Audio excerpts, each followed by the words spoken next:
Là, on va voir une ruche qu'on essaye d'expérimenter à partir du principe des anciennes apicultures, notamment les Égyptiens, il y a 3000 ans, avaient ce système de ruche en terre. Ensuite, on a eu les ruches en paille au niveau des Celtes, et puis les ruches en liège au niveau des populations méditerranéennes, qu'on retrouve encore dans l'Espagne, notamment en Andalousie.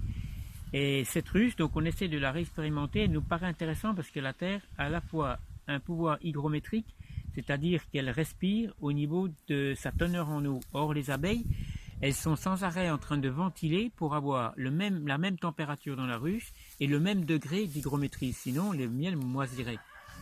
Et donc on les aide avec quelque chose qui va réguler l'humidité et qui va leur permettre d'avoir moins de travail à faire, donc de moins s'épuiser. Ce qui est en ce moment le problème des abeilles, c'est qu'elles s'épuisent au niveau de leur espèce et elles disparaissent petit à petit avec toutes les difficultés qu'on leur fait avec les insecticides notamment et avec le peu de fleurs aussi qu'on leur laisse, car il y a de moins en moins de diversité avec les monocultures industrielles.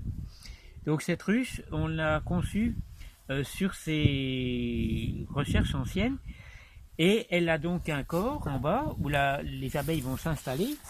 On a laissé une petite ouverture avec une possibilité de faire une petite trappe à pollen de manière à leur laisser entrer le maximum de pollen. Donc là on n'a pas la trappe pour le moment, elle est à construire. On va essayer de faire des petits anneaux aussi qui vont permettre de mieux s'adapter. Et ensuite on a donc une hausse qui est séparée par une planche en bois de manière à ne pas reprendre des bois. Souvent on prend un contreplaqué ou un multiplan, mais c'est l'inconvénient de ces bois là, c'est qu'ils ont des cols la plupart du temps qui sont avec des formaldéhydes, qui sont des insecticides qui vont donner préjudice au miel et à l'abeille.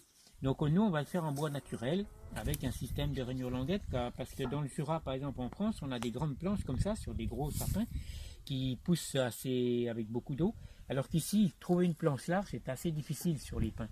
Donc on va faire un système d'assemblage et que les abeilles vont ensuite combler avec de la propolis pour bien faire le joint. Ensuite on va avoir un système du coup avec la planchette qu'on va mettre qui va être plat de manière à couper la propolis quand on veut récolter sans détruire le corps de ruche et sans redonner du travail aux abeilles. On a prévu une deuxième entrée à ce niveau-là parce que certaines fois les abeilles préfèrent se mettre à un niveau plus haut pour des questions, je pense, de température. Donc on va les laisser s'installer où est-ce qu'elles se sentent le mieux. Et si elles s'installent ici, on laissera tant pis le corps de ruche qu'elles pourront avoir comme réserve de miel. À ce moment-là, elles vont inverser et on ne récoltera que la ruche du dessus. C'est pour ça qu'on a fait 3 étages, on n'ira pas plus haut parce qu'après on s'est aperçu qu'on avait tendance à épuiser l'essaim d'abeilles et il vaut mieux qu'elles essaiment sur une ruche à côté qu'on va leur préparer. Voilà. Et ensuite le système, donc pour ne pas détruire et refaire faire à l'abeille son travail tous les ans, au lieu d'enlever les rayons et de fondre la cire et de recommencer, qu'elles aient à étirer les rayons, on va leur laisser complètement le rayon le rayon du corps bien sûr, mais surtout le rayon de la hausse. C'est-à-dire qu'on va prendre, elles vont avoir attaché au couvercle tous les rayons qu'elles vont faire ici à partir de leur forme naturelle. Vous voyez que la ruche n'est pas carrée mais ronde. Il n'existe pas de ruche carrée dans la nature. Les essaims font des formes ovales en général. Donc on va retrouver cette forme ovale, un petit peu ici plus sphérique, plus arrondie. Et donc pour récolter, on va soulever simplement toute la hausse et ensuite on la retourne. On enlève le bouchon de liège qu'on aura mis et simplement en laissant au soleil du matin, la ruche va commencer à couler parce que quand on va retirer, là il y a forcément des bouts qui vont casser du miel au départ.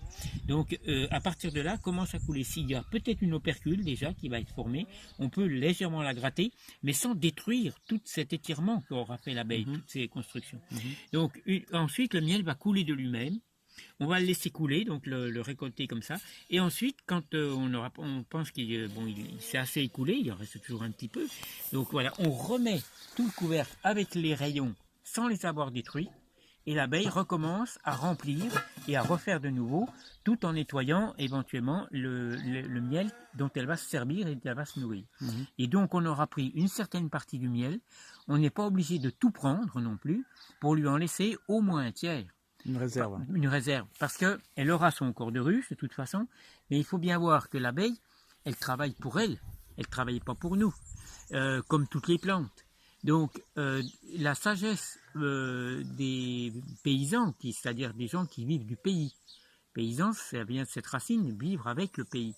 La plupart, jusqu'en année 1950, disons, les récoltes n'étaient faites qu'à 50%.